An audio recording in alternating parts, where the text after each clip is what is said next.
they say all men are created equal. Shot! Master! I'll pull out the Glock! Full of suffering succotash, son! It's one of your nuts hanging out of your shorts. Real glass! You have a father, but your father's dead. Hey everyone, welcome back to Too Sweet with Lucy and Estelle, and it's Thursday, so you know what that means. It was Dynamite last night, or Blood and Guts this time, and it was pretty bloody and pretty gutty. So yeah, we got a review from last night. So yeah, let's dive into it. I mean, starting off in the hotel parking lot. Yeah, I mean, as well, I just want to add as well, last night I actually watched it live, which obviously I Yeah. don't really do I don't really do that for Dynamite. Like, I'd only do it for a pay-per-view, but I had a later shift in the day. Normally I'll watch it after work, but didn't have time. So it was like the case of either getting up early or staying up late. Naturally, I always stay up late. So I was like, oh, fuck it. It'll be on till 3 a.m. Like, I might as well. So I watched it live. So it was Wow. quite, yeah. I feel like watching these types of things live, especially when it's like a violent match like Blood and Guts is, like, especially towards the end, watching it live, it was quite tense because there's just like so much room Right. for error and stuff. Mm. Yeah, so, but my point being that I've been pretty excited to talk about this because obviously I've been sitting on it for longer than I Yeah. normally I'd be like only a few hours later, if that, would be talking about it. But yeah, it was a weird open, wasn't it? Yeah, it just like caught me off guard. I was like, all right, okay, we're doing this. And Alex Marvez being like, I'm at the hotel and trying to catch Will Ospreay. Oh, sorry, Yeah. my lights just fell. So Will Ospreay,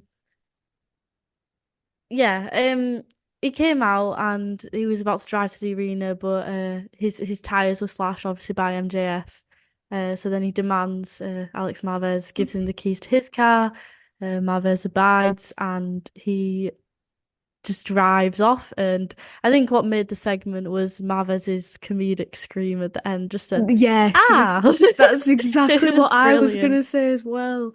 Yeah, he was like, have you ever driven in America? And Ospreay was like, no, and then he put his foot down and it was so like you said, like just ah. I Like, mean, what's that got to do with driving America? They only drive on the wrong side of the road. Come on.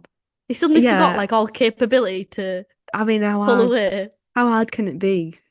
Two girlies without a driving license, but Hey, we're getting there. We're getting there. Don't dox about that. But yeah, it's pretty weird. And then a lot of this show was quite weird until we got to like Blood and Guts, because obviously that's what quite we're all there random. for. It's what we're all here for. Yeah, it was quite random. It felt like, because you're in the mood, I think, for Blood and Guts, so everything else is just a bit like, I don't know, Extra. especially like the Suzuki Jericho match, which we'll get into, but it was just so weird to me because like I was just not in the headspace for that at all. Yeah, right.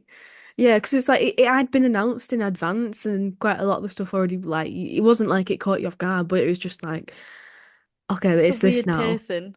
It's still Yeah. good. It's still a really good show, but yeah. So then going from weird to weirder, MJF comes out. He has these cheerleaders, Yeah, what was that which about? I thought it was gonna be Swerve coming out at first. Obviously, Swerve usually has like his little dancing squad. Um, but yeah, I don't know whether that was an intentional move of like I can have dancers too, like Swerve, or whether I'm just overthinking that, or I because mean, he that's did call him pretty out later on in deep. the segment. So Pretty yeah, deep, I don't know. making that Um, connection. he gloated about beating Osprey. Essentially, obviously he's the new uh international champion, so he was celebrating that. And like I say, he did warn Swerve about, that title, he still deserves his rematch and that he's still got his eyes set on that belt. But for now, he's going to establish the brand of the international title, because it's been held by a bunch of people that he said he condemned for being workhorses who are not American, even though the title's international title. I never got that as a kid either. I always took it so literally, like into. I Mhm. thought like you had to be like international, and I thought like the World Heavyweight Championship, like you had to be in a certain heavyweight class, and the US Yeah. title, like why are they not American? Yeah, belts are it's just a name, isn't it? It's sort of yeah, they don't really mean anything.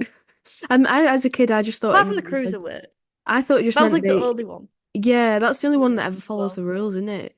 I thought it just meant that like if they could only defend it in America, like that's the way I took Right. it. If it was the US belt or if it was the Intercontinental, they could defend it on a different continent or something.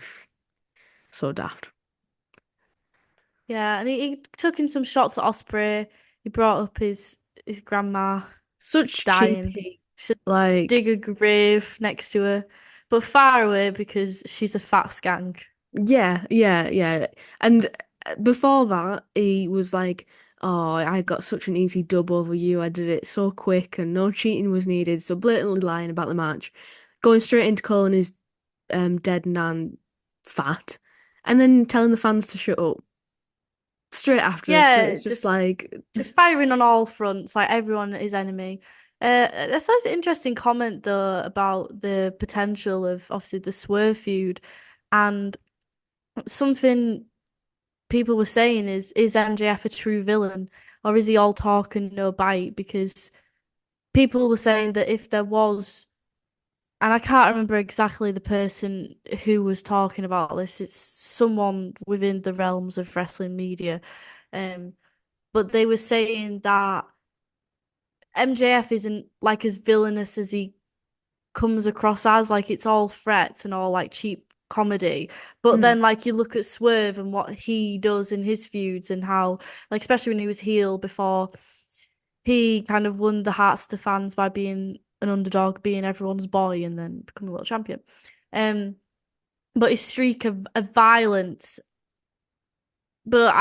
yeah, that was just like something I've kind of heard. But then I'm like the Daniel Garcia segment surely like yeah, sort of cemented that he has that like edge to him. yeah. I think that it's like a different type of villain. Really, he might not be as violent or as sick as Swerve, although you make a good point bringing up Daniel Garcia. But he's more, yeah, he talks more than he actions it. But that's like typical sort of cowardly heel that we see a lot in wrestling. But it's Yeah, interesting to I was compare just thinking them. about it. Yeah, I was just thinking about it, and then like I answered it. I was like, "Oh yeah, Daniel Garcia. What are these people talking about?" But no, when I heard that, I was like, that's an interesting point for sure." Um, yeah, and basically then he went on to say that the crowd, as you said, that he'd asked the crowd saying that they're unpatriotic and treasonous because obviously Osprey is, from the UK. I think he gave us a shout out being a third world cesspool of a country, which was nice. I was like, actually, you know what? Fair point. He didn't get the cheap eating about our teeth though, so Yeah, you know. I'd be expecting that at Wembley, no doubt.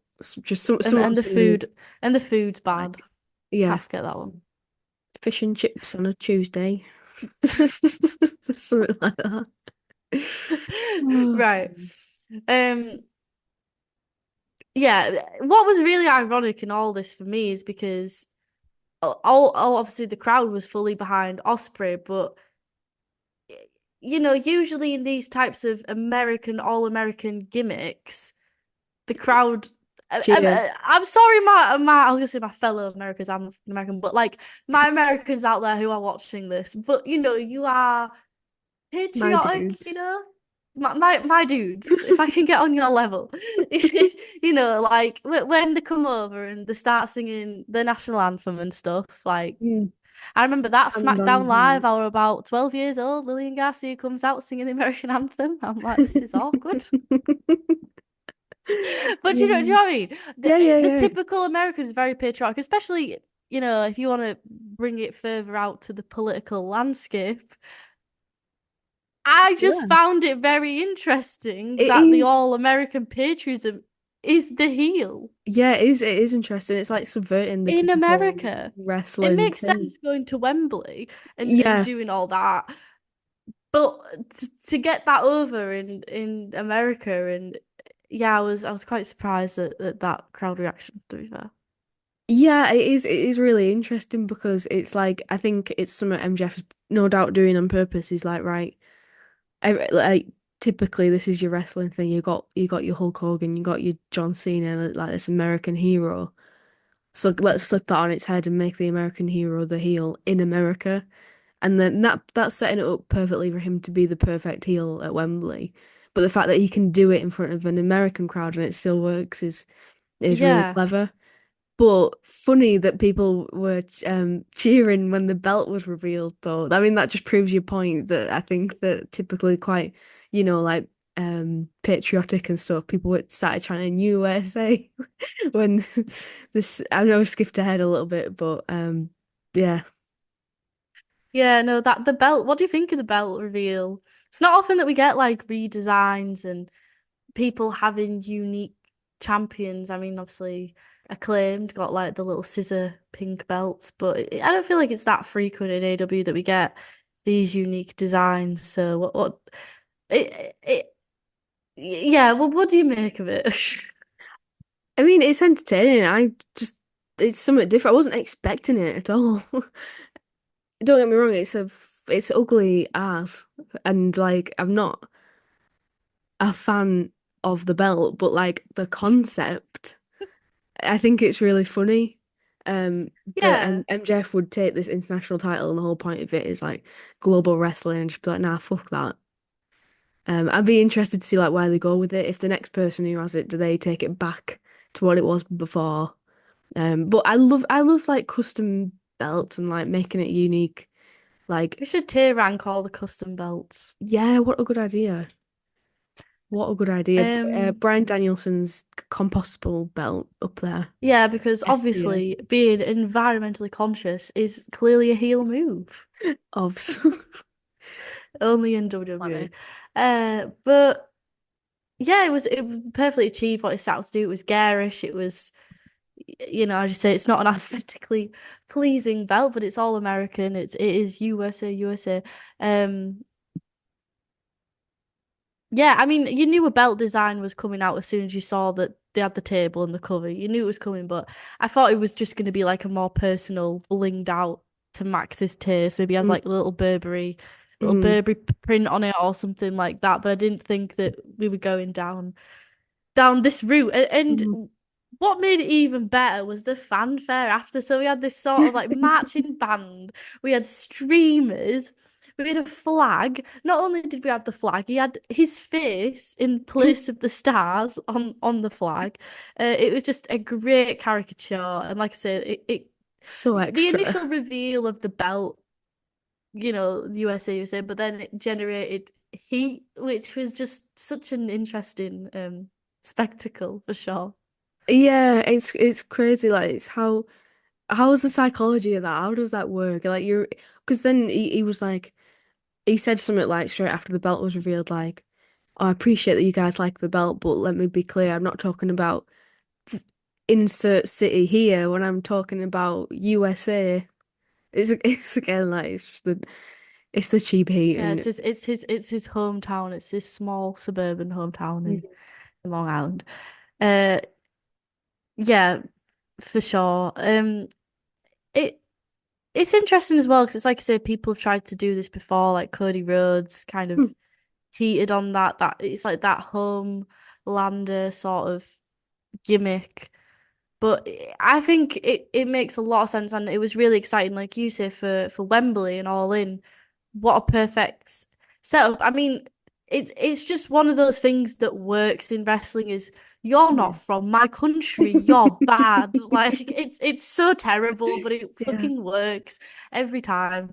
So in Wembley, it's gonna be great. But it's great that it's already like kicking off, and the people are getting behind it. Right now and understanding what he's trying to do with it.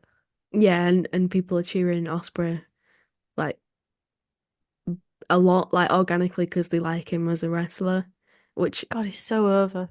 yeah, incredibly. I was thinking even back to like when we saw him at Wembley, and Osprey's always been a popular wrestler, but I've never. I don't know. Like, I just didn't know. For me, that was when I felt his popularity for the first time. When he came out of Wembley, and like obviously that part in his song, it's just drilled in my mind. The Osprey, Osprey, and the chants were so loud. I just remember it being so loud, like thunderous. You know, when like it kind of like a bass, it kind of goes through your Mm. heart and you feel it. Like it was like the arena was shaking. So I'll never forget that. And I was like, Jesus, like people fucking love Osprey. Mm. I think it's I think it's that fan base. I think it's the AEW fan base that they've accrued is like people who have seen Osprey in Japan and like other places as well and like watched his 5-star matches and stuff.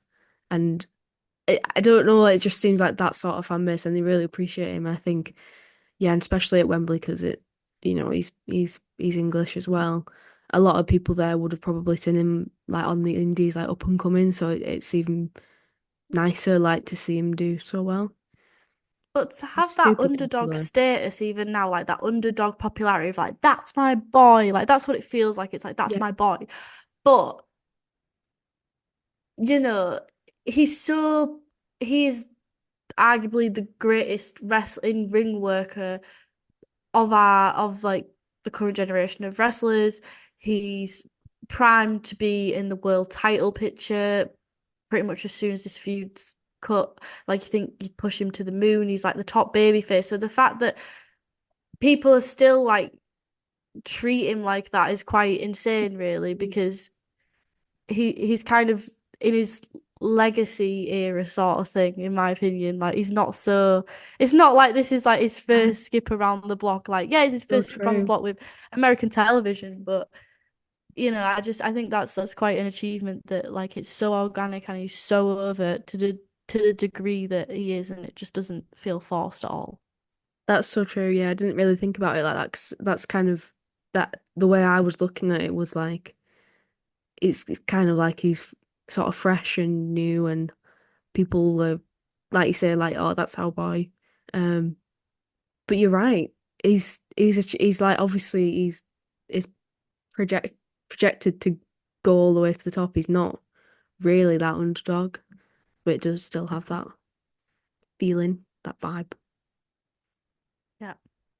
So speaking of Osprey, he interrupted this fanfare and he talked about the diamond ring and how, that was an element um in him losing. And he says that he'll have his rematch at dun dun dun all in. So we're getting Osprey and Max um are all in. What do you make of that? Because it's like we've already seen it. We saw it for an hour. Mm. What do you make of that? I mean, I still was kind of expecting it even after last week. I feel like last week's match going ahead and being the way it was the thing that put a spanner in the works and making me think, oh, maybe they won't. But I don't know. I just feel like the stage was set for it, and just because we've seen it before, it doesn't make me any less hyped for it. I think it sets the bar to make it even better, and it's going to set that excitement. But then again, that's a difficult bar to sort of live up to because you know that people are going to be comparing those two matches. Um, so I still think we might see a three-way. So Yeah, me too. I'm just like looking at that and I'm like, there's got to be more to it. Like, yeah, I think it's going to be a freeway or there's going to be some kind of stipulation or something because, yeah, I don't know. To me, it was like you say, like it wasn't like, oh my God, we're getting it at Wembley. It was just like, oh, that makes sense. That's to be expected. Um, but at the same time, like, I feel like lately with the way the booking has been quite well thought out and mm, you can tell that things have been like he's got his storylines planned out for the next few months, it feels like almost. yeah, Yeah, you I have to feel, think that within the space between now to All In, more elements are going to be added yeah, because, yeah, I just don't think it's enough to be like, oh, we're going to have a rematch and you cheated. And so we're just going to have a rematch at at Wembley on my soil. Yeah. Like it'll still be a great match. It'll still be a great in-ring match, but I don't know. I just feel like you need to add something more to it, especially since they went an hour. Yeah. Yeah, it'll feel a bit underwhelming, a bit underbaked if they just do a rematch. Because you can't really have another hour-long match at Wembley, I don't think, with how stacked that card's probably going to be. So it's going to be shorter. So that means it's going to have to be better. So there's going to have to be some sort of extra thing added to it. What that is, I don't know. I'm Yeah, intrigued to especially see. since you got All Out the week after. Yeah, yeah. So, which I didn't realize until someone commented. I'm like, oh yeah, All Out does exist. It is a thing. So, yeah, I mean, I'm not as like it's a shame because I'm not as like excited about it as I would be if it was like the first the first match in the Yeah. series, but I'm just gonna trust them that they know where they're going with this and that they know better and Mm. yeah, because yeah. Yeah, if the whole thing is just like, oh, we took it off Osprey so we could put it back on him at Wembley. I mean, oh, come on. We can do better than that. Like,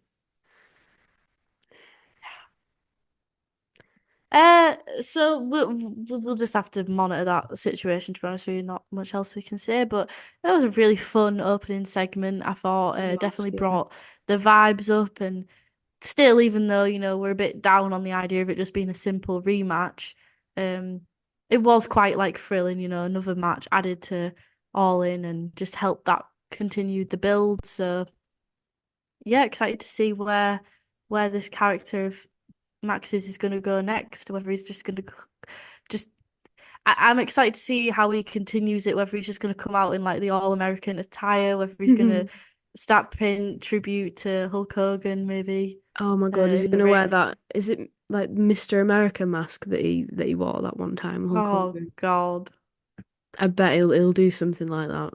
he's a fucking mark. So yeah, he'll scout some out like that. So yeah, I'm excited to see where it goes. So next up, we got a segment for Blood and Guts, and Bryce Remsburg had the coin. He was about to toss it to see who's gonna start the match for the one man advantage, because obviously as they come out in intervals of 5 minutes, various teams have the advantage of various points. Uh, Christopher Daniels is just beaten on the floor. I don't know He's just having why. he's just having a nap on the I don't floor. know if it's because Osprey announced that he was like, oh, and I've been speaking to Christopher Daniels and Tony Khan, and I've got this rematch at All In. So I don't know if like that was to do with that. I kind of took it like the books wanted to they rigged the coin thing, so they just fucking beat him up so they could, Oh, fair. That makes sense. But why? Oh, so he was going to be monitoring the situation, I guess. I guess. Or he's just like, taking a nap on the floor. But yeah, they had the Rainmaker coin, so that was rigged, and yeah, it was made of note that Hangman wasn't present, and obviously they're a team, so they wanted to be unified, having a conversation, strategizing, but Hangman is nowhere to be seen. So yeah, pretty much what you see is what you get there. Building up to that main event. Oh, Yep, for sure. I have just your camera's gone disappeared off. because I am just turning my page in my notebook. So apologies for that. Don't worry, I'm back to bless your screens. It's fuck's sake. I turned the page. Suzuki versus Jericho. Oh my God. Again, Really? I just I don't know what to I didn't know what to make of this match, and I still don't. I don't know. I either loved it or hated it, but I can't decide. Right? I honestly can't Yeah. decide how I felt about it. It I was know so exactly weird. what you mean because it was like I think expectations were low, so it Oh maybe yeah, there was exceeded no hype. expectations.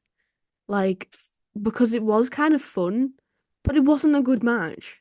It's It was hard to very long. describe.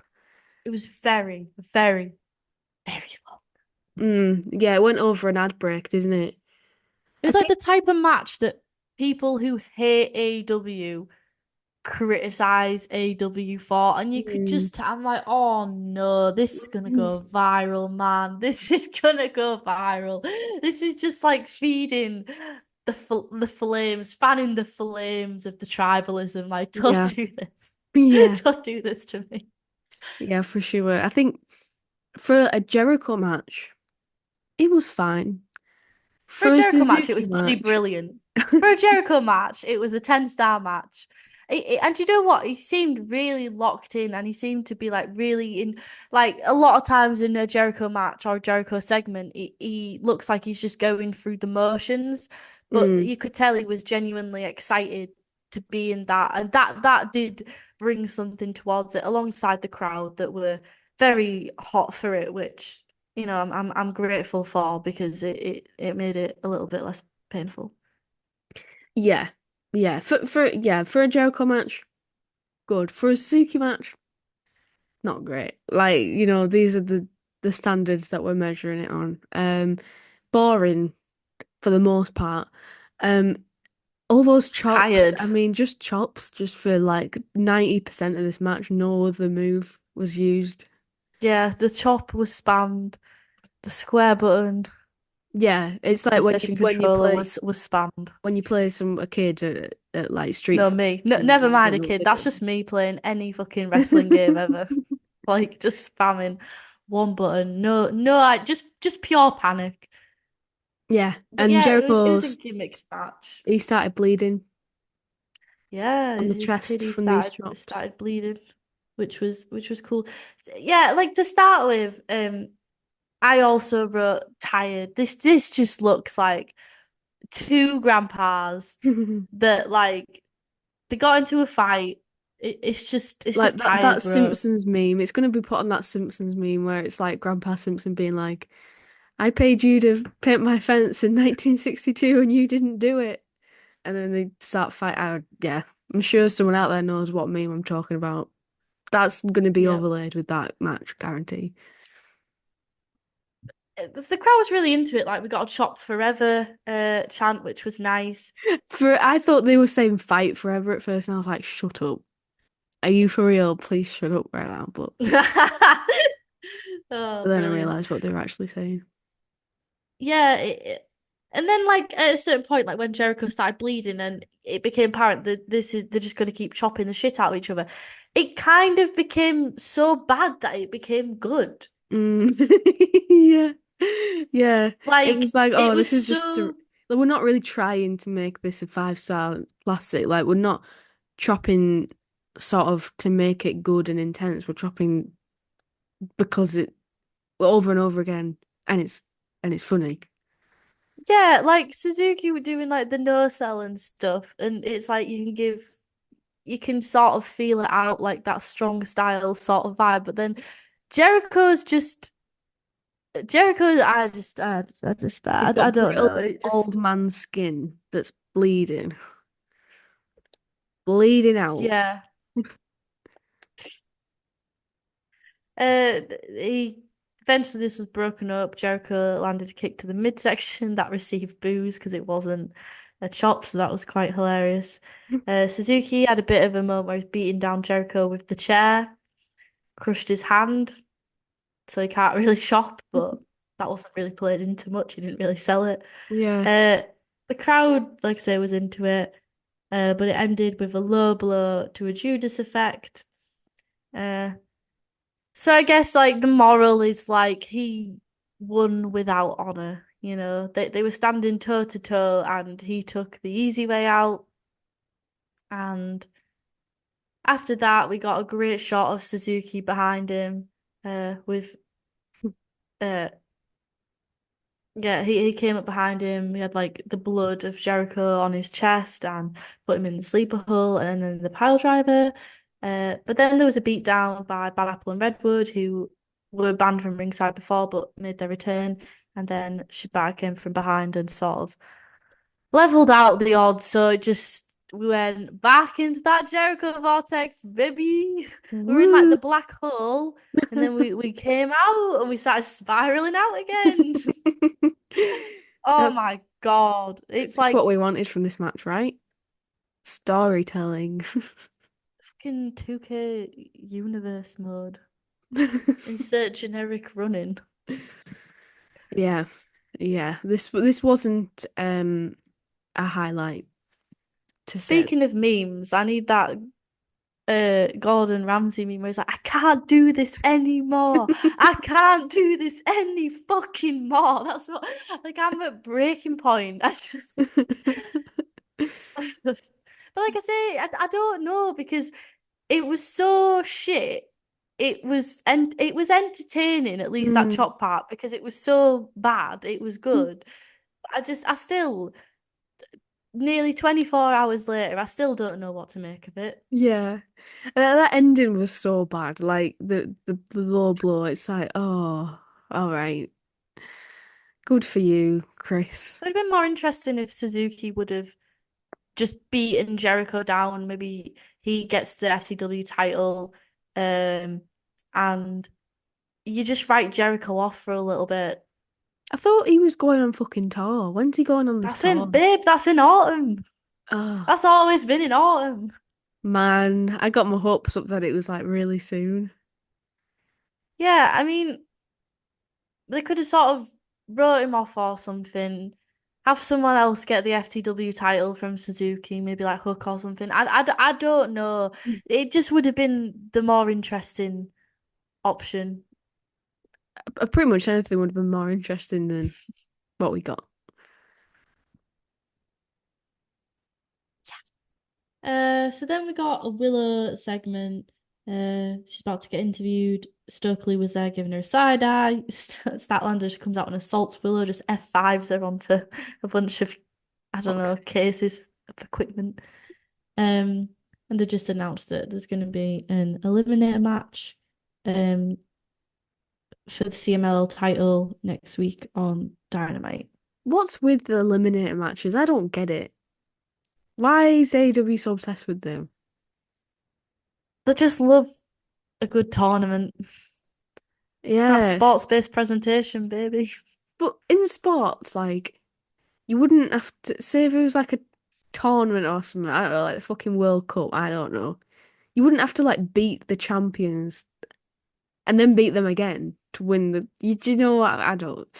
Yeah, it's very confusing. It's like once you've beat them, it's like surely that Then you're just getting a rematch. it's not very entertaining. Yeah, for sure. And yeah, it's like Willow and Stat is a great blood feud, but it's kind of Mm. running cold because they're dragging it out, but also like they don't know what they're doing and they're not really bringing it up to the next level. They're just like, we'll have another match and another match and another match and another match. And it's just like, especially when you know it's like Mariah May and Tony Storm, that sort of feud's kind of well, obviously by a long shot overtaking that in terms of that intensity, Yeah. uh, which it always would have done, but it's just a bit of a shame because they're kind of in their own little vortex at the moment, and it's a criticism of AEW is that I guess like it's good at least we're getting some women's storylines, but it seems Yeah. that anything that's like low tier um or that doesn't, I mean, I guess I was gonna say it doesn't have a title involved, but this has a CMLL title involved, so that's why he Mm. can fucking book it. But anything that's lower than the top two, it seems that he just doesn't know how to make anything on the lower card entertaining. Yeah, it's like not it, these two hate each other, It but should it's be not. more than a belt. It should be more Yeah, than an yeah, eliminator match. yeah. It should be, you look at Hangman Swerve, and it's like Hangman isn't just beating on him because he wants the title. The title pisses him off because it's like this man who broke into his home, you know, who who disrespected his a child, who Hmm. brutalized him in their match at Full Gear is celebrated now and he's a hero. But Hangman sees right fucking through him. So the fact that he has that title, it's not necessarily him having the title. It's it's what the title represents. He doesn't deserve to hold Yeah. that belt. He doesn't deserve to be the face of the company. And it's more personal. Whether he had that belt or not, he's fucking coming for him. But the Hmm. fact that he has the belt makes it even worse. Whereas like Stat and Willow, it's like, yeah, I hate you, but the belt kind of comes first, and that's I'm it's not got that same intensity, and it very well should do because it's a story about jealousy. It's a story about you know betrayal, and I know it's Hmm. quite, especially in the women's division, overplayed, but it genuinely was shocking when Yeah, it Stat was. attacked Willow.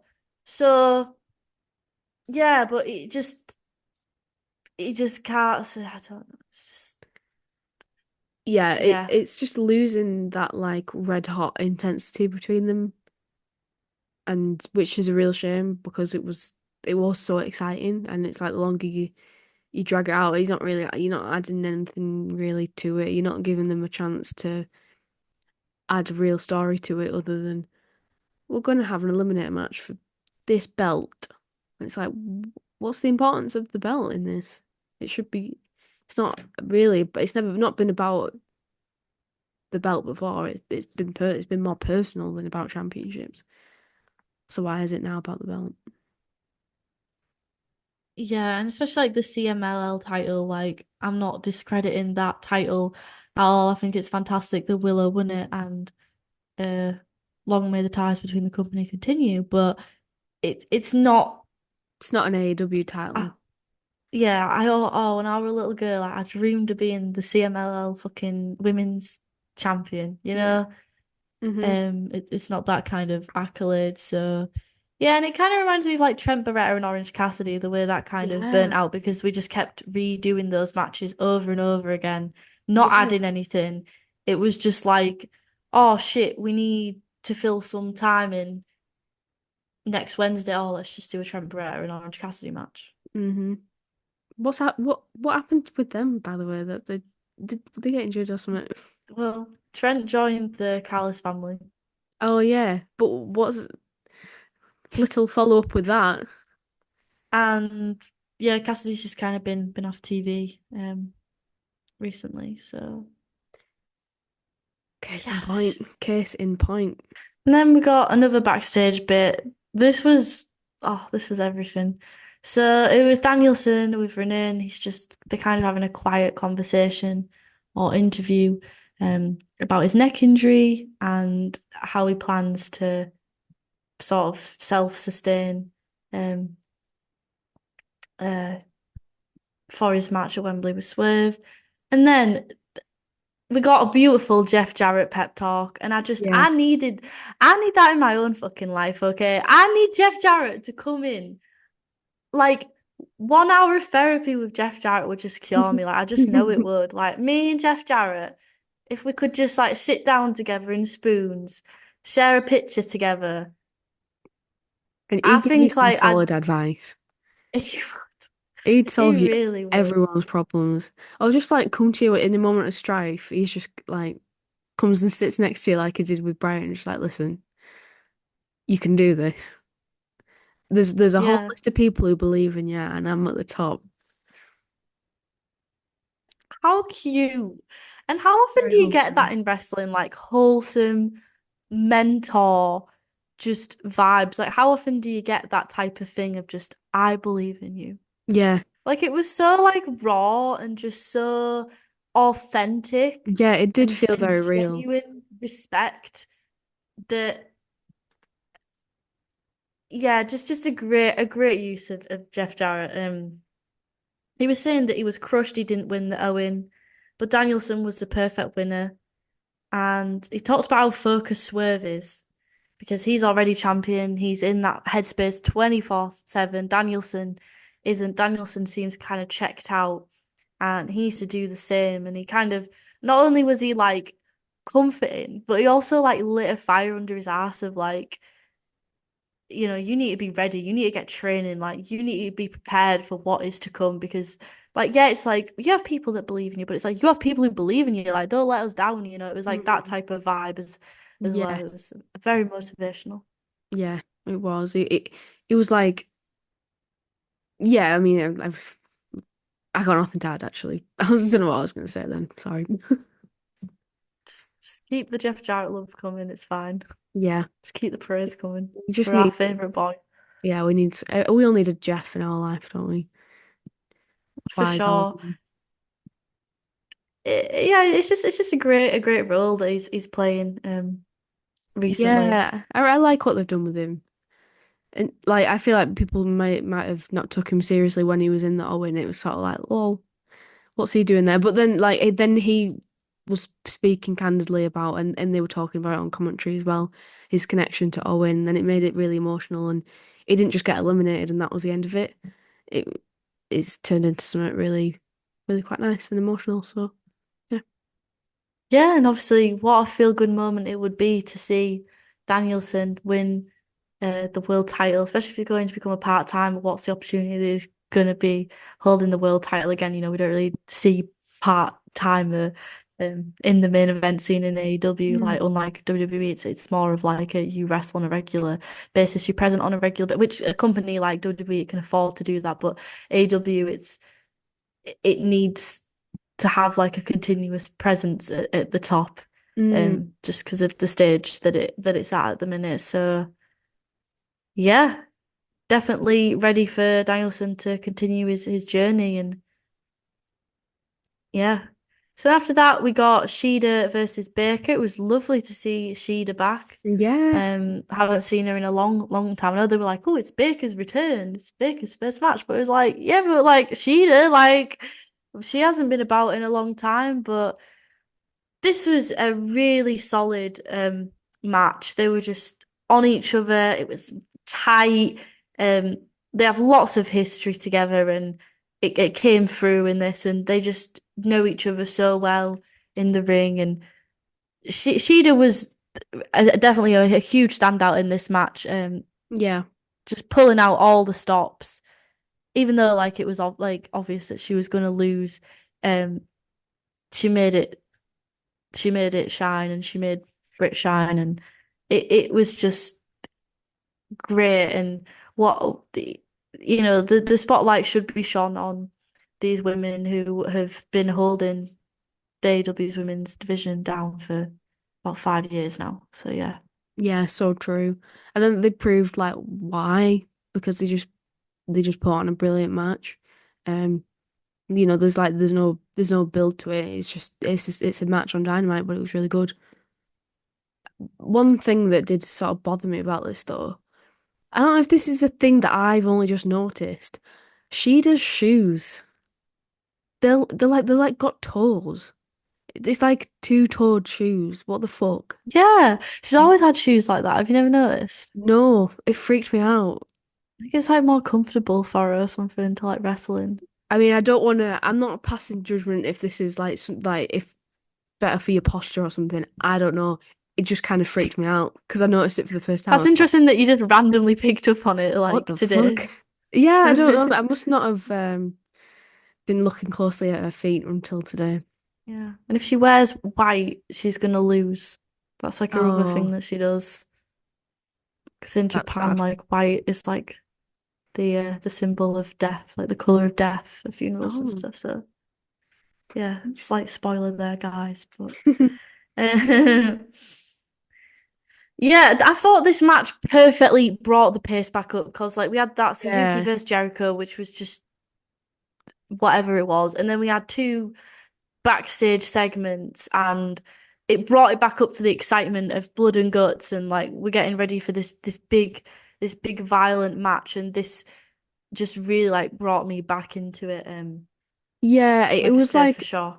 in this card, it was the only normal wrestling match, really.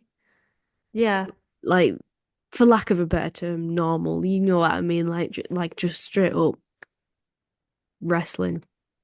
yeah, people that you'd see on regular programming. Yeah, and That's that sort of thing. mm, one on one, and it's because the other, like the two other wrestling. Well, yeah, you had other matches, but spoiler for the next two matches, they were both squash matches. So Yeah. And then you had, other than that, you had two no DQs. So then you just had this one, which was just normal. Yeah, it was really good. And Sheeda was conflicted about using the kendo stick, but she decided against it. She went for the katana kick. But there was a really nice sequence where she was flipped over into a roll up, but Britt didn't get it all, so then she had to roll her over again into the lockjaw. It was a really nice conclusion, Yeah. and she's ready for like she ain't holding nothing back. Like she's ready, got all the aggression um ready, and she's gonna need it to face Mercedes. She does still our shining baby face. But maybe that's alluding to in the future she is gonna take it a step up or something. Something along the lines of the Tiger Driver and Osprey. And at this victory, the CEO comes out, of course, makes her way down, says the answer is still no. And then we had the debut of Camille, who has had a tenure notably in NWA and attacked Britt from behind, then sort of put her on the torture rack. Um, so obviously the dynamic now is Mercedes said no, and not only that, she's got like this monster, for lack of better words, to sort of hide behind, this muscle to hide behind. So Britt Baker's kind of outnumbered. Is this setting up for some kind of reinforcement in the form of Jamie Hayter? You would think so. A lot of people quite hyped about Camille. Don't really care personally. Felt nothing. Just gonna be a Mm, hot take. I felt nothing. Like, does the hot take? Like, to me, I'm like, yes, this sets up for Jamie Hayter coming back, but this also feels like we could be going into convoluted territory. So I was like, oh, yeah, I had the same worry. Um, I'm not really that familiar with Camille, so like that in itself didn't excite me. But I was sort of like, okay, like she has muscle to do her dirty work for her. Mercedes is gonna like be even more of a heel in that sense, which is fine. I guess it makes sense. But then I don't, yeah, like you say, don't let's not overcomplicate it. Let's not drive the focus too much away from this one-on-one feud. Um, but I don't hate it. I'm happy to see where it goes. I just don't want it to take away from like them having a match and it to be over complicated with like loads of shenanigans. Like fine, we can have a run in maybe, but I don't want it to take away from it being a good match. And it being a messy finish. And that's yeah, I what think it heels was do. So unnecessary. Yeah, it's like what heels doing it, but it just feels like unnecessary. Like if you wanted to add more elements later on, fair enough. But for that first match, like in my opinion, it didn't need it. I know that you want to get Jamie Hayter in, and obviously you've acquired Camille, and you haven't really done much with her, so you want to make use of your investments. But I was just so happy and so excited with what we got that I'm like, yeah. ooh, change, no. Yeah, I know. Yeah, I'm kind of the same. But again, it's just one of those things where she's just debuted um, with her assault on Britt Baker, and yeah, we'll just have to see where it goes. But I feel like as well, like we've just come out from Tony Storm and Mariah made this whole mentor and follower and like bodyguard sidekick taking the collateral dynamic that it's not really like I feel like we've done that. We've just done that. So to like go back into it in another feud, if that's where they're going, which is what you would Hopefully assume not. that Camille is working for Mercedes, and then eventually she's going to stand up for her, stand Mm, up to her. It's just I don't know. So yeah. yeah, it's quite formulaic and predictable in that sense. Yep, but we'll give her the benefit of the doubt and Yeah. see what happens. So Nick Wynn was next up, joined by the patriarchy, and then God, I didn't recognize him. Did you recognize Kip Sabian? No, I didn't. Until he said his name on comms, I was like, oh shit. He looked well It's like, different. who the hell is that looking like a 70s porn star up there? Juiced up? What on earth? Yeah, no, honest to God, I was like, oh, have I misheard them? I don't, but then I think they said it twice. I was like, oh, That shit. mustache. Yeah, Such a pretty boy. What I happened? know, I know. What happened? But yeah, Kip Sabian setting up a Rampage elimination. Who would have thought? Uh, yeah. Wayne says nobody wants to hear about him crying about his dead dad. The irony, haha. Suck it Dead up. dad joke, lol. Um, yeah, not much to report on. In terms of that. Yeah. Uh, then we had the first squash match, as you mentioned. We had Pac versus Iron Savage's Boulder, which is a great name. Yeah, I guess. It's like you just randomized it on like I don't know, Yeah. like Creator Wrestling you randomized Iron Savage's Boulder. This was a quick squash match. The local enhancement talent did a nice moonsault. Mm, But Get your obviously moonsault Pac in. was Victoria. You get your moonsault in. Can I do a moonsault? Yeah, go on then. Go on. Commentary. Oh, he's a big guy. He can move. Dun dun dun. Wow. Wow. No, it was quite a nice moonsault to be fair. But yeah, Pac was victorious, and Pac also has his sights on the international title. Um, so yeah, Yeah. He he won with a brainbuster. yeah, it was very nice. And also he's the number one contender, isn't he, for the Yeah, that so he's belt? number one contender for that belt, but then it's like Osprey and Max are going to be having a rematch at All In. Yeah, so is he really the number one contender? Or And then also Daniel Garcia. Like, if I was going to rank it, I'd be like, you're the number three contender, yeah, surely. yeah, right. But obviously, he's got to play into it or have some kind of match. I mean, I don't know if you do that at All Out or what, Yeah, probably. but people seem to think that it's going to be either Osprey versus Ricochet or Pac versus Ricochet. At all That out. seems to be a consensus. We'll just All In. Obviously not Osprey versus Ricochet at All In. That would be impossible unless they want to put him in two matches at once. But yeah. But then what's that got to do with the? I don't know. I don't know. Me Um, either. but conclusion: Pac continues to be badass and savage. Cool. Then we had another backstage segment again for the main event. Team AEW led by Swerve.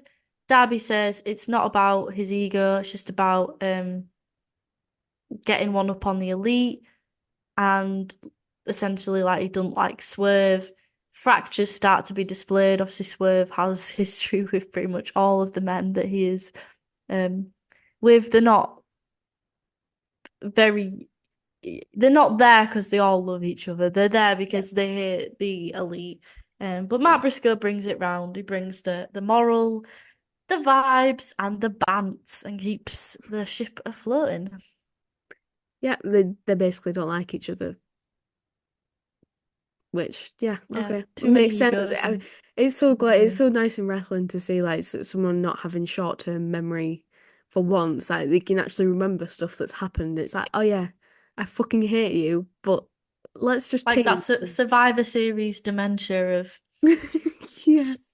I've just remembered. I love SmackDown. I don't give a fuck about anything. I just love SmackDown. I love Raw.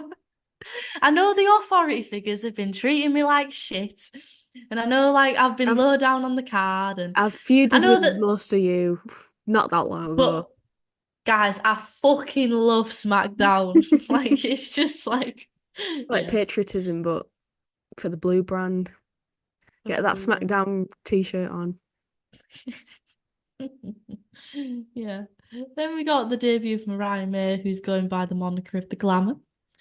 And we've got another uh Enhancement talent. enhancement talent. And she came out with the heel and the Owen Hart title, which was very nice, especially seeing that heel. It's like, oh, what a bitch. That She still callback. kept it.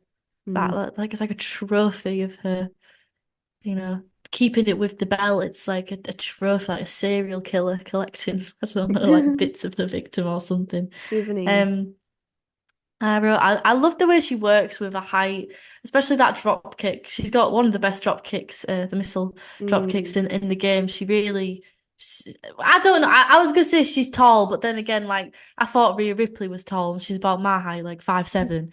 But she looks really tall. So, and like the way I just love the way she wrestles because she wrestles so like elegantly and fluidly and gains height with all of her moves and like elongates it out because of her build. It's very nice.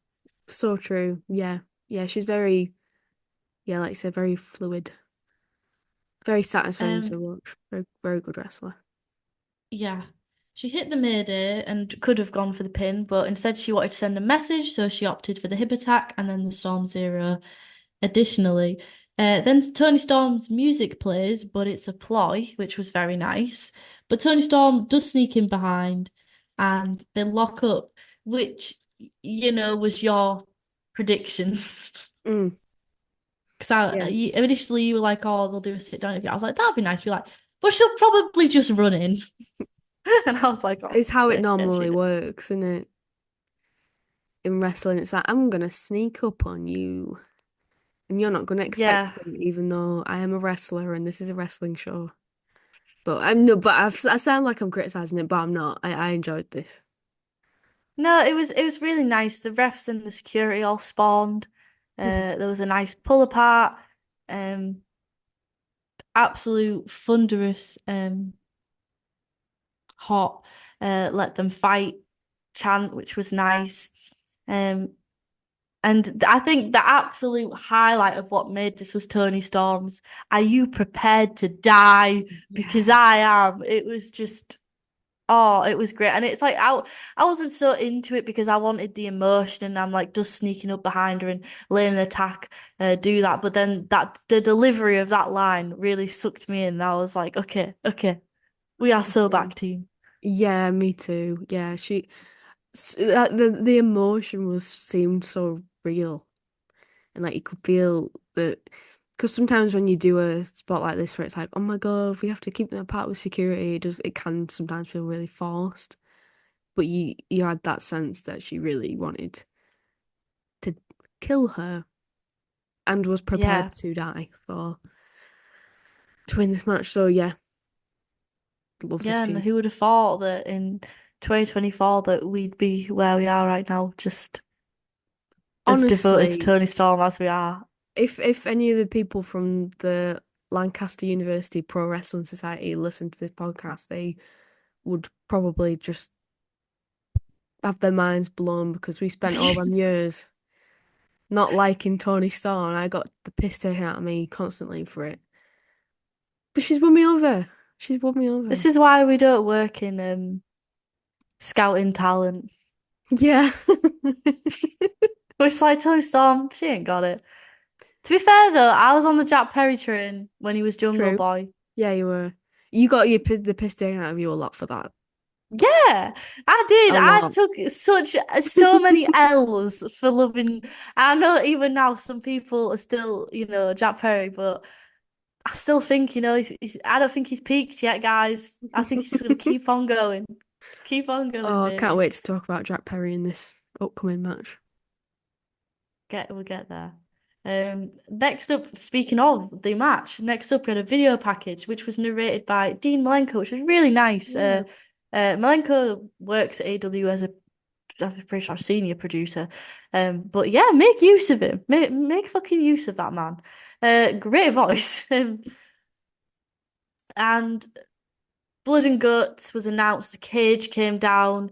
The smoke was coming out. Justin Roberts. I just loved this presentation. It was so fucking cool. Like the camera angle, the smoke, and it was like, oh, we're cooking, boys, we're And cooking. Justin Roberts like saying it to the camera, and then the camera panning upwards when he was finished, and then the cage was right there. Because obviously, why would a cage coming down not emit smoke? It's so Yeah, logical. yeah, it's just science, isn't it? So Yeah. that's how gravity works, I think. Physics. Mm. Um, that'd be a great wrestling toy though. Like if you could get the ring and then like the smoke in the corners or something. Fire Um, hazard, I think, but it would be cool. potentially, potentially. Sorry, that's just reminded me of that Kevin Owens story when he's like, I punched a hole in my wall. I was 17. That's what I He felt threw a like. cup at his wall to make the Stone Cold Yes, that was entrance it. music. Yeah. And yeah, that's if you've not seen that video, guys, go watch it immediately. I don't know, you'll probably find it just by putting in YouTube search bar, Kevin Owens Stone Cold Steve Austin entrance or something. It's very, very Hilarious. funny, and I don't want to spoil it. I mean, I've just told you what happens, but But it's the it's delivery. the It's just the delivery that delivery. makes it. It's brilliant. Right. So yeah, so we started off with Jack Perry, who came out again. I love it. I need to watch my words. Yeah, I really love the mask and just him coming out. Very beautiful, very beautiful, beautiful man. And then also Darby Allin, he was also for Team AW.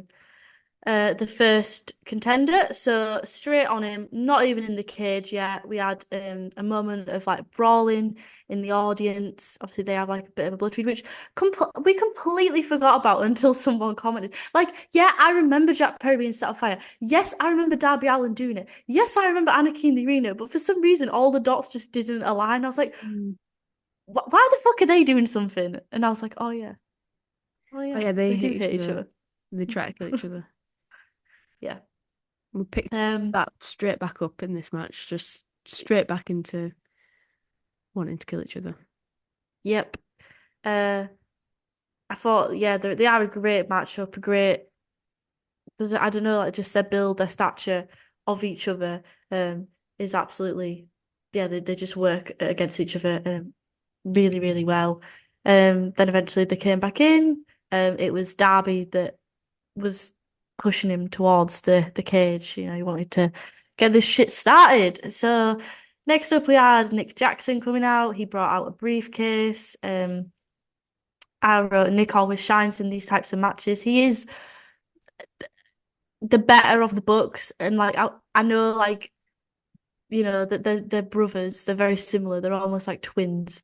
They're a few years apart. So you're like, how can one book be better than the other book? But in terms of like in ring style, I do love watching Nick in these types of matches, especially when he just the fluidity in which he moves, and Mm, he's just a lot of fun in these types of things, I think. yeah, for sure. Yeah, you're right. This is the type of match that he's really really good. Like it's just it's easy to get lost in this type of match, but like he's like a standout in them. Yeah. Then Matt Briscoe came out. Um, Again, this was just not much to really write about or report on here because it's just people coming out and having like a little Mm. brawl moment. Matt Jackson came out also with a briefcase. Anthony Bow. Oh, I lost you. Okay. Then we got to a point where everyone just had an item, like a mystery item that they brought down to the ring, like they were action figures, and they came with one little gimmick. So Darby had his skateboard, uh, Bowens had the scissors, Carter had the Rainmaker drive sign, Max Caster had a mic, um, and the scissor spot on Perry Oh my God, that was delivered by horrid. Bowens was probably the most brutal spot, I'd say. It was pretty like visually, I think other than that like maybe the and end. who was it who had tacks in their mouth? That was Yeah, pretty Caster, gnarly and then to he had me as the well.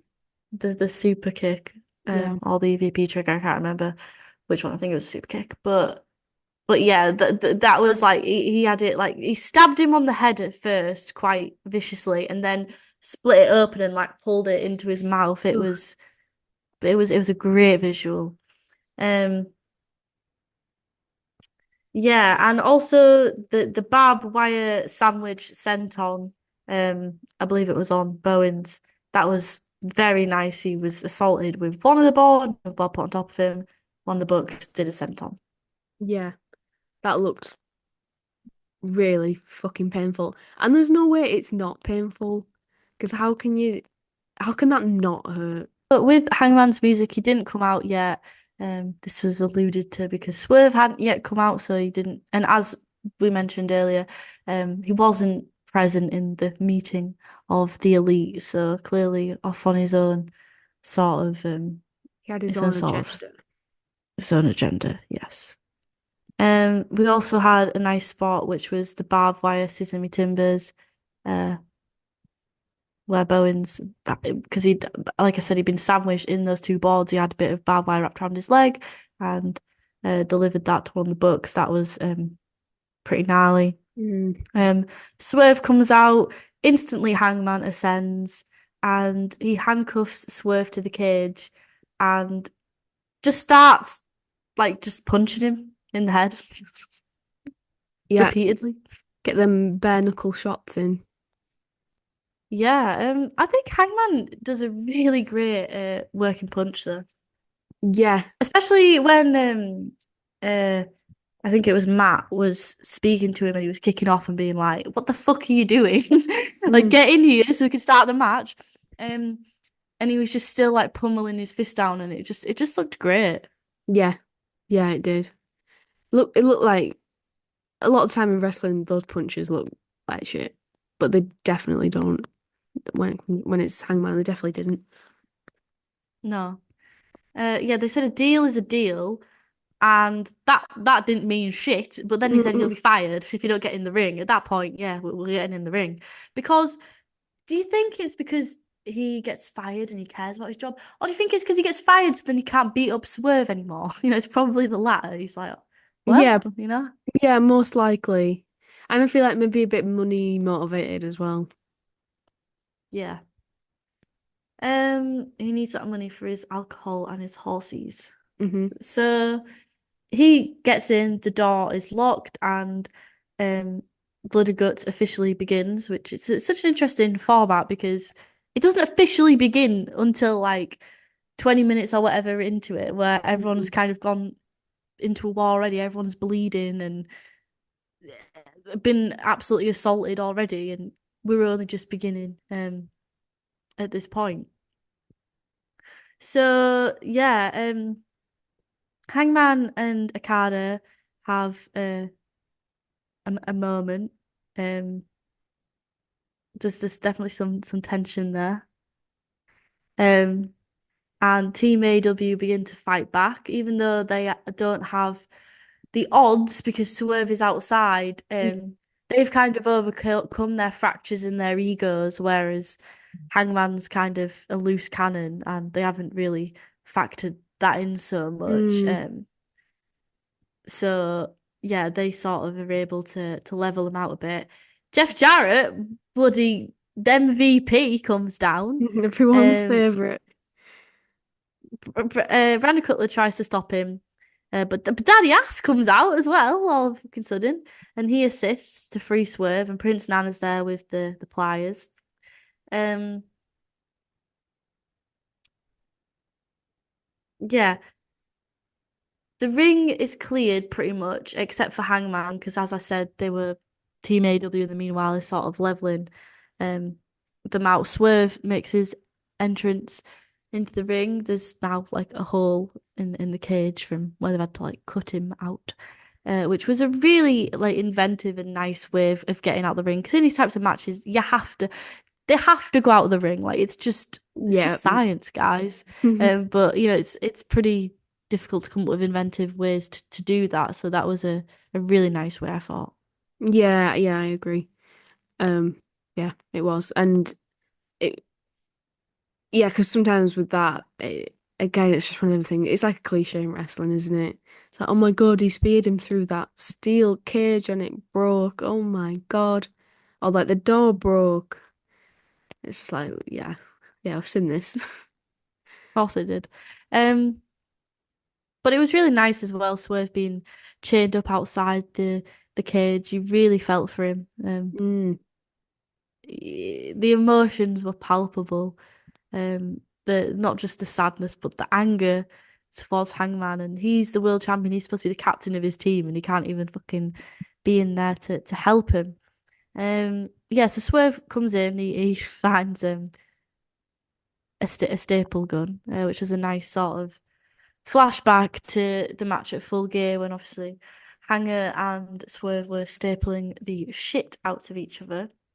Um, one of the briefcases opened for more staple guns as the elite dog pile Swerve. This was a this sequence from start to finish was just fucking beautiful. So they're just like going up to him and just striking him with the paper, what's the word, like stapling him. And he's yeah, it just honestly taking looked it. like they were shooting him. And they're like ganging up on him and they were like circling him. It Yeah, was like really nasty.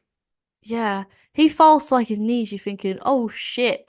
But then, but then he just laughs, and it's just like, yes, that's my boy. That's why we love Swerve, man, because he's Yeah. not a pathetic, like, babyface fighting champion.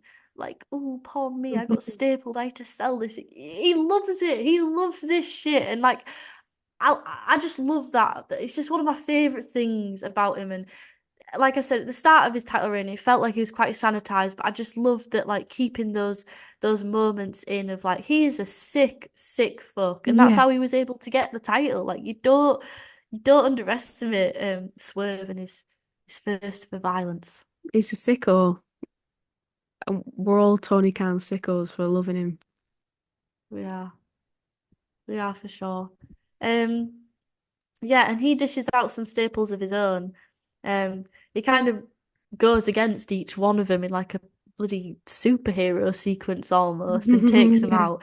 I think the highlight was Okada giving him the middle finger and him Yes. stapling his finger. That was just, Yeah, when ooh, it was he just was chef's gonna do kiss. the Rainmaker, wasn't he? And then he did the middle finger instead. It was just like staple gun straight through. Ugh. Ugh. Um, and then stapled Hangman's jaw and then gave him a house call. That was really gnarly and just Oh my such God. like in such inventive spots, blood and guts. You think, how many things can you do in blood and guts? How many things can you do with tables and chairs? And I know they've Yeah. got a new gimmick now with the staple gun and thumbtacks, but every time AEW always blows me away because they always think of new ways to do things like the whole creating the hole in the cage and things like that. And it's just great. So Yeah. so smart. Yeah, I'm always really impressed when I see a new spot in any sort of like no disqualification type of match. I think it's so impressive when you can do something that's truly shocking in wrestling these days because we've seen so much. So yeah, completely agree. Yep. And then we got the face off with Hangman Swerve. Uh, they kind of Awesome. battle up the ramp and come into the middle um, of the rings and sort of have like a face down. They then brawl um, up the ramp and eventually just kind of fall off together through part of the side stage. Um, And then on my stream it wasn't, but I believe this was part of an ad break, and then they were written off. So I know you had a lot of hype for Swerve Hangman during this match. Did it live up to it? Are you happy with what you Mm, got? it maybe didn't live up to the hype, but I'm not mad about it. I'm not. I wasn't I don't know. I wasn't expecting them to like fight to the death in this match. I sort of expected it to be teased a bit, um, which is fine because it just makes it more exciting when they do have that rematch, I guess.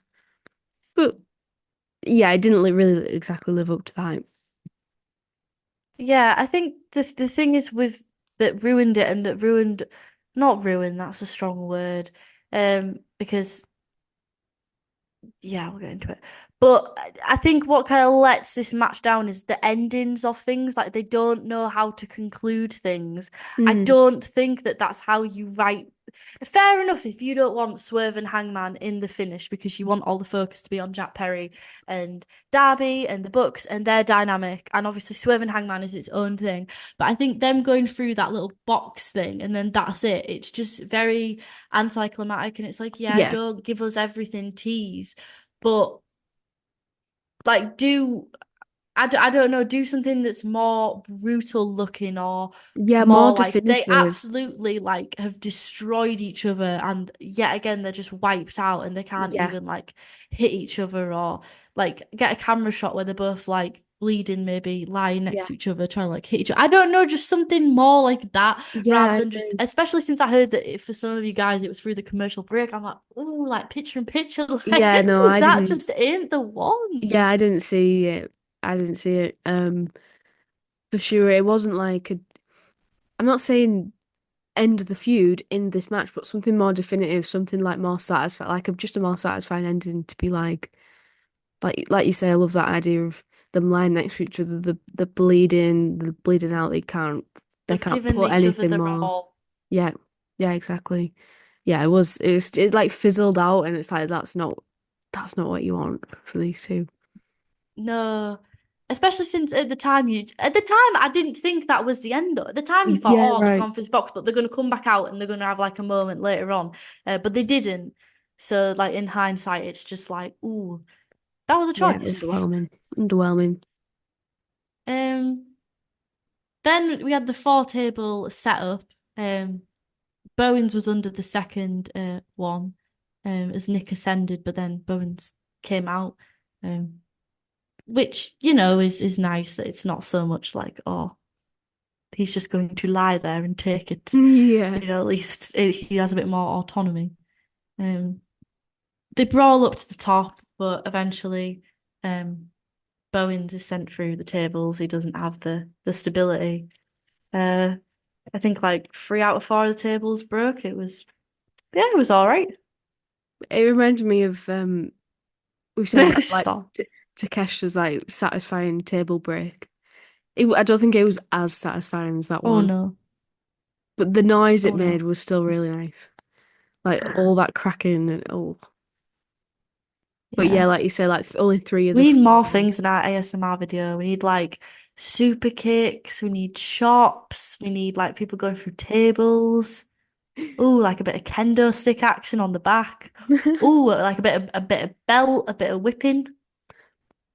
We're gonna create some lovely wrestling ASMR for you all. Violent ASMR. It's not Our new niche. relaxing. Yeah, start that TikTok trend. Yep. And then there was another great spot which I really enjoyed. Darby Allin, who's kind of using the cage in like a monkey bars into the Yeah. coffin drop through the table onto Jack Perry. It was really cool. Again, it's just like something unique, isn't it? That you've not seen how many fucking cage matches have you seen?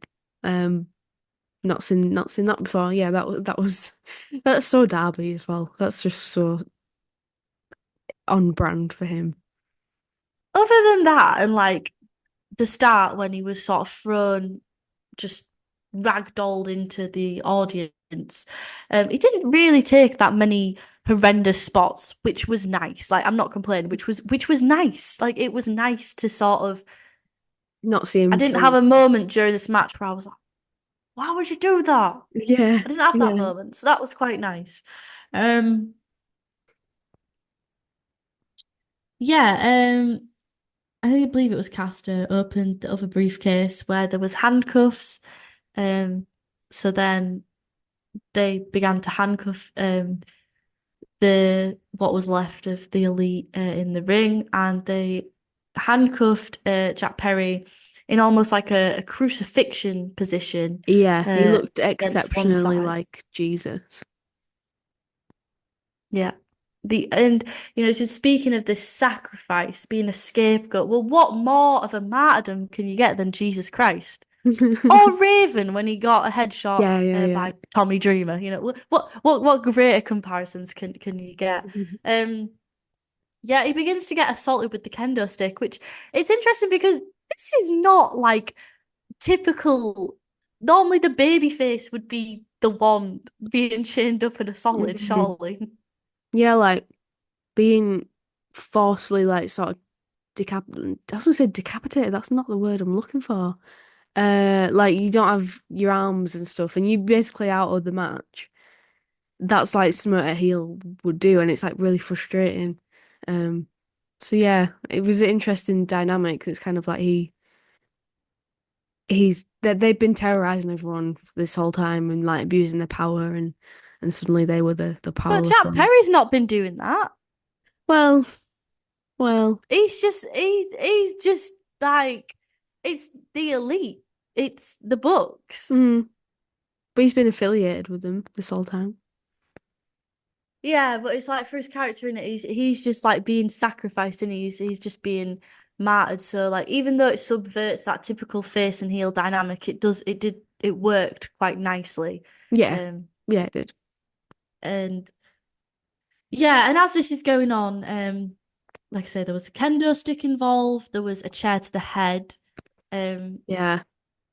which gained a lot of controversy online. Corey Graves spoke out against it. Meltzer spoke out against it. It's believed that the chair was gimmicked. It had scapegoat written across it, and the way it bent was kind of similarly to the aluminium or aluminum Mhm. uh, foil Cookie that you get sheet. on the cookie trays, Sue's cookie trays, the bin that just bends as soon as Bolt. it makes it. Yeah, it just folds, fucking melts. So yeah, there was a lot of controversy about this chair shot to the head. Where do you stand on that? I saw Corey Graves' tweet, which has since been deleted, and Wow. I, yeah, I guess he just couldn't be asked with all the drama and stuff, which is fair. But I think he made a fair point, which is like, we're trying to avoid headshots for a reason. He's someone who's forced to retire from wrestling because of head and neck injuries. So I see the point, like unprotected hair shots, unprotected That chair one to shots to the Kenny, head. just oh, that was just the worst thing I've ever seen. So like anything compared to that is just Mm, that was awful. That was yeah, horrendous. yeah. But they've been banned This for a one long looked a lot time. more gimmicked. It did, but then it's still gonna, it can be gimmicks. It's still a fucking shot to the head. You know what I mean? Like, Then where do you draw the line in wrestling though? Of like wrestling's always gonna have like unsafe moves and it's always gonna have like unsafe elements. Where do you draw the line? Also, Jack Perry he's very similar to Darby in that he will take it to the limit. You know, this is the same fucking lad that went through real glass mhm. of the car. Like, it's a grown ass man. Yes, If exactly. he wants to do it, like, but then again, it's like where do you stand on that? It's like I was gonna paternalism of the company of like does the company intervene? I know that AEW does have a list of spots, but they're not outwardly banned. They just have to be consulted with Tony Khan and then like they pretty much just go through. Uh I'm pretty sure that list only exists just to please sponsors and the networks. But yeah, I don't know why people are like necessarily clutching their pearls so Yeah, hard about it. same. It's one of them But I understand the situations. point. Yeah, I get the point. It's like it's banned for a reason. Concussions are really dangerous. Let's not do this often, okay? But if you're like you said, fully grown man, you want to do this. I'm not gonna fucking be like, no, how dare you can't. Like it's your choice. You do that if you want. But don't make a fucking habit out of it, because it does get a bit silly and there's no point. Yes, I'm concerned for their safety, but I'm angry about it. No, I'm not. No, it's their choice in it at the end of the day. Mm. And I understand like for Corey Graves, like the emotions tied behind Yeah. that. You know, he lost his whole fucking career to that injury. Of course, he's going to feel some type of way. And I think at those types, it's like blood. It's like everyone's got a different level of violence in wrestling. Um, everyone's got their own sort of limits, and that's totally fair enough. But I thought to me, it added to the match. Like I say, it was a great homage to the Raven Tommy Dreamer spot. Um, I love early ECW with like such a strong passion. Like, yes, it is awful to watch, but it's so great. And it's blood and guts, guys. It's Yeah. blood and guts. Like, but yeah, I respect it. I respect it. You know what I mean? Like, if you're one of those people who don't want that, then that's fair enough. But you know, Once in a while, it's like it's shocking. It's like you said, I as think long it, as it's gimmicked as well, oh yeah. and I understand the point of like, oh well, it's still gonna hurt. Yeah, it's still gonna hurt, but it's like you could take a pile driver and be paralyzed for life. Yeah, You so know, true. So true. But it's what is the conclusion of wrestling, right? Say we take out headshots, right, and we listen to the outrage.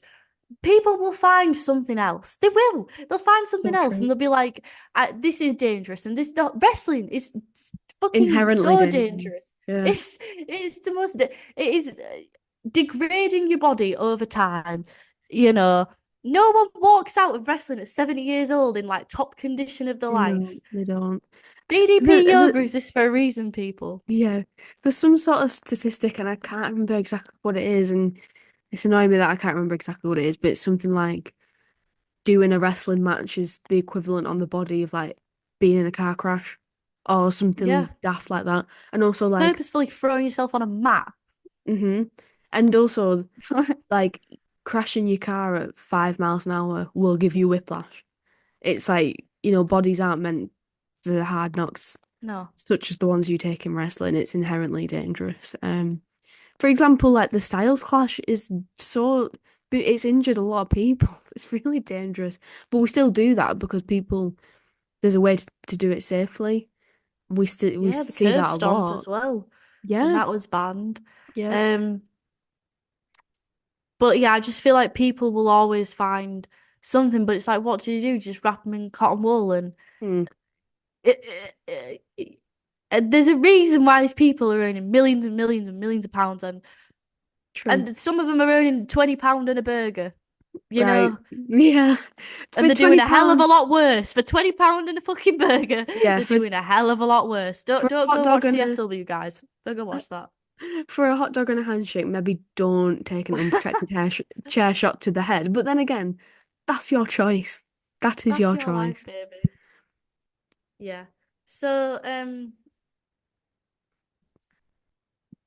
yeah, so then he gets out some gasoline. In the previous match, Jack Perry was set alight. People complained about this as well. They were like, well, he was set alight and now it's too much to be set alight. But in the last one, his trousers just got set alight. Yeah, Like and he wasn't fully like a weren't burn expecting victim. it. He didn't come back, did he? Week after, like covered in bandages. Like Yeah. they And could have done that, he but wasn't expecting it then. I'm pretty sure if I remember right, like he didn't see it coming. It's a lot different to if you've just been doused in fucking gasoline head to toe and yeah. someone's threatening to set you on fire. It's very different. And security was straight there with like the fire blanket as well. Like in this situation, if you want to be like pedantic about it, it's like he's in like a cage, you know what I mean? Like there's gonna be like a delay for like medics and stuff to get Yeah. in kayfabe. So I don't understand why that's like such a difficult suspension of belief for some people. Mm. Yeah, all the while as well, Darby's just unhinged and he's saying, say I quit, but he already said I quit. Yeah, he's acting like the most unlike a baby face ever. He's just like got a fucking lighter, candle lighter, Yeah. Yankee candle lighter. He's like, say I quit or I'll set him on fire. And Matt says, don't do it, like you've taken it too far, like this is just too much. Jack Perez is just like he's fucked. He's taken a unprotected chair shot to the head, so he can't speak. You can already hear the sound of the controversy, the tweets, the outrage. He's just paralyzed. Dead. So Matt has to be the voice of reason. He says that he will have a title match for the TNT title, which Jack Perry is the holder of, and that he quits. And that's it. Like literally, guys, like as soon as this happens, we cut to black. And this was already on like a 5 minute overrun. So I don't know what the hell went on, like whether they got the timings wrong or something. But this was just really, if you get gasoline out and a lighter, we need to see some type of fire. I'm not saying set the bloke on fire because Mm, obviously, like, it's that kind of spot, like I say, where you need medics on site, you need the fire blanket, you need like people to have immediate access, and it's quite risky to do it in the position they had it in. But set like part of the ring on fire, set a yeah, set. kendo stick on fire and be like waving it around, like set a table on fire and throw him through it or something. It just felt like a massive fucking cock tease. Mm, yeah, for sure. It was like, here's a load of gasoline for no reason.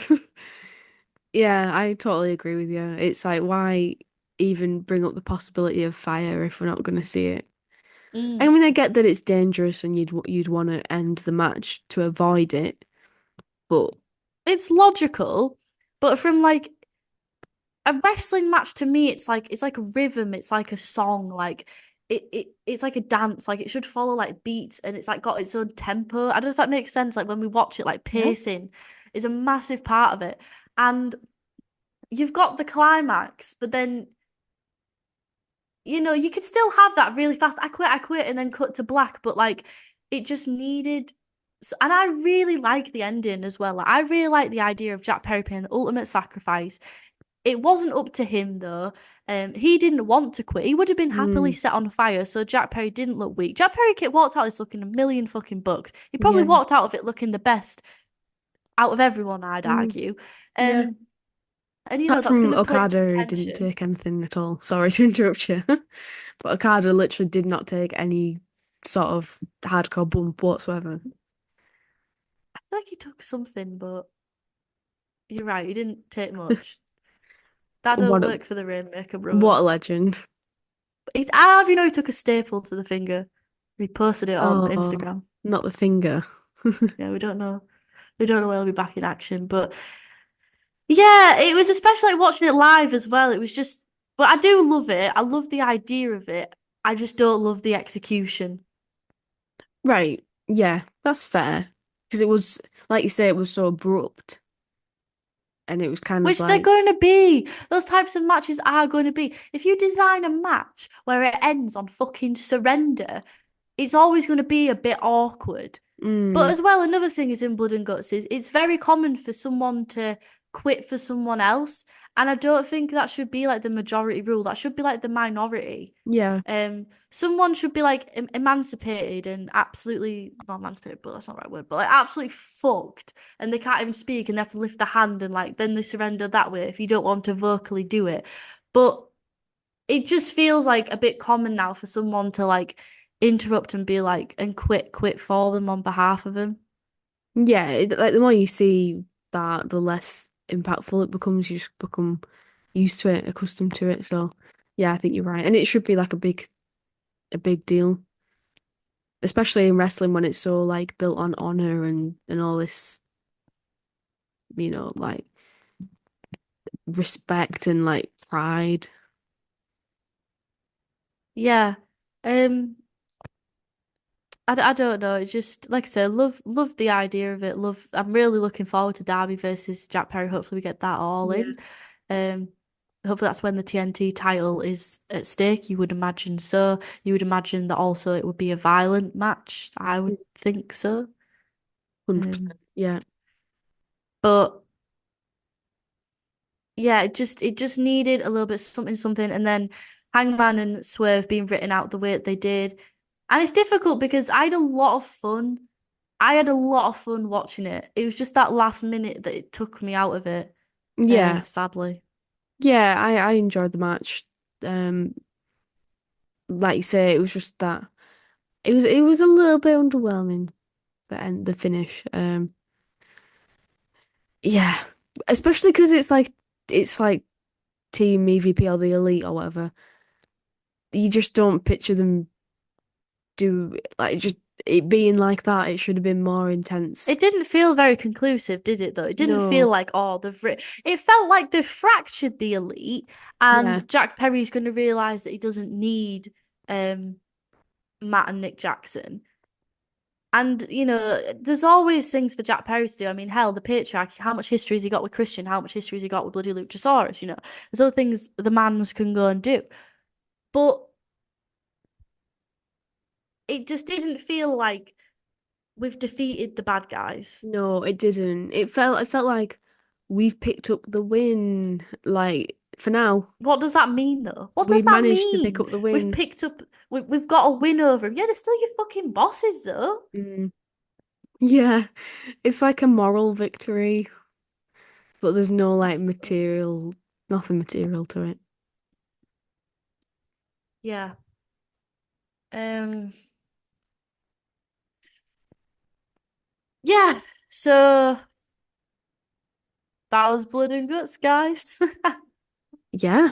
I don't even know what to even rate it, to be honest with you. Like, I don't even know because,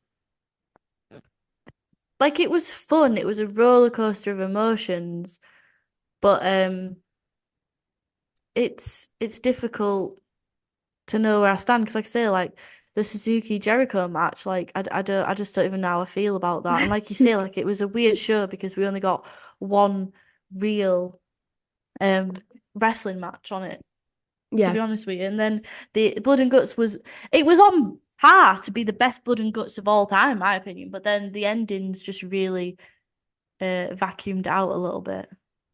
Yeah. Yeah, and I agree with everything that you said. I think that the show wasn't a massive standout, like apart from Blood and Guts, which is fine because that's the name of the show. That was obviously always going to be the focal point. Um, Shida versus Baker was quite a good match. Everything else was pretty forgettable. I mean, Max's segment was fun, but it's a promo. I think I'd probably fall around 7.5-ish. Really, that's really low. Do you I was think? gonna go more like 8.5. Okay. Yeah. Yeah, I I think a point 0.5. Like it was, I think, break it down. The opening segment with Max was really, really fun and yeah. introduced a new dynamic to the character. Baker versus Shida was fucking awesome. Suzuki versus Jericho was shit, but also like it was a spectacle to behold. Like it was Yes. entertaining. The promos in between, yeah, and the squash matches were a bit forgettable, I'll agree.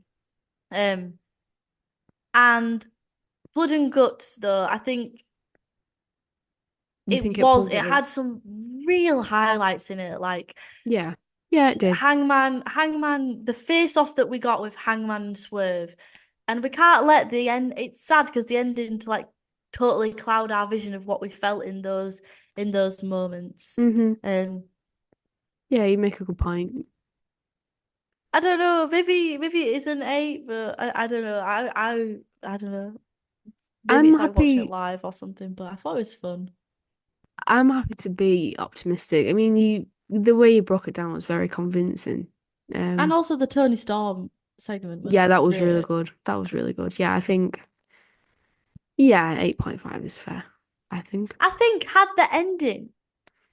the overall ending, it had he like set a bit of him on fire or something, I think it would be like in your mind like a 9. I really Yeah. do, or like a 9.5. It's just that bit.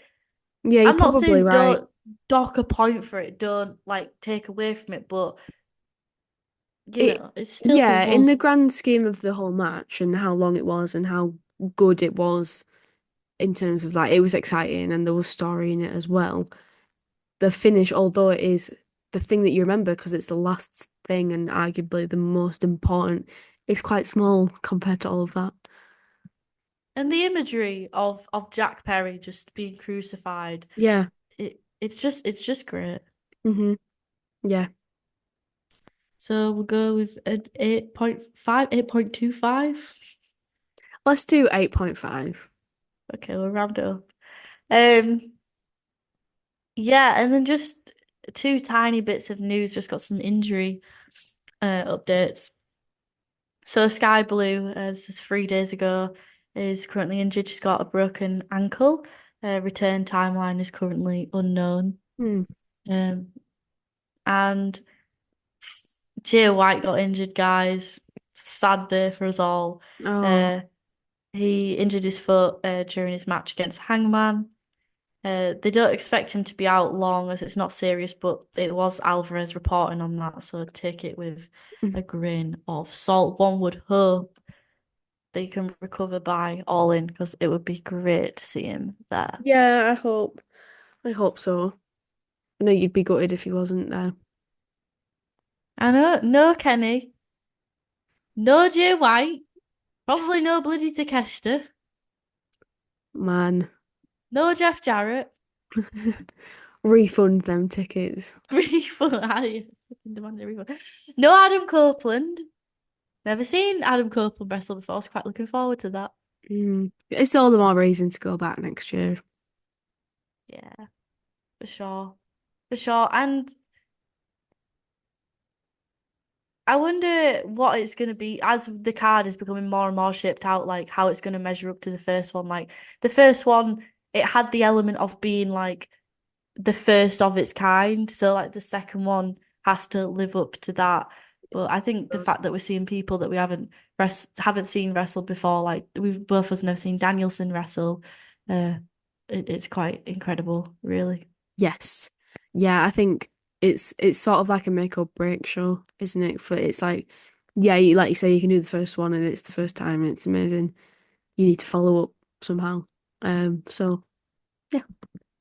And I love the fact that Yeah. we've got some matches already that I'm looking forward to. Yeah, it definitely helps. As for right now, the card, I'd argue that it's on track to be better than the first year, Mm, because the storylines are more compelling, other than like MJF and Adam agreed. Cole. The matches are more compelling. The build has been a hell of a lot better. Uh, so yeah, and I mean, Blood and Guts, the way like I'd kind of feel about it is nothing really felt conclusive, Yes. and obviously that's to further storylines to All In. But the thing is Blood and Guts was always sold to us as it's the final thing. It's the thing in the feud. It's like these guys, they just can't agree. We have to stick them in this cage and let them rip each other apart, like until one of them surrenders. And Yeah, yeah, it didn't feel like it didn't do that. So maybe it should be in it. that. No, we've decided. We've decided. Oh, I can't commit. But okay, Yeah, we've decided on it. that's it. It's out in the It's universe locked now. in. But yeah, that's all I really have to say news-wise and wrapping Yeah. up wise. If there's anything you have to say about it. No, no. I mean, it was a lot of fun to talk through it. It was definitely a unique show. I was entertained. I enjoyed it. And it was a lot of fun to talk about it. So yeah, I guess that's it really.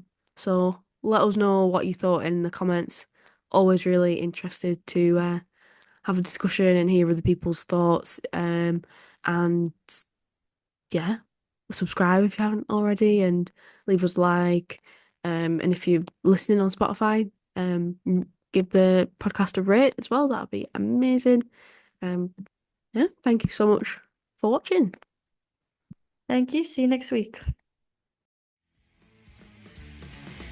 I must bid you adieu, goodbye, you rock, and good night, bang! I wish you died in the womb!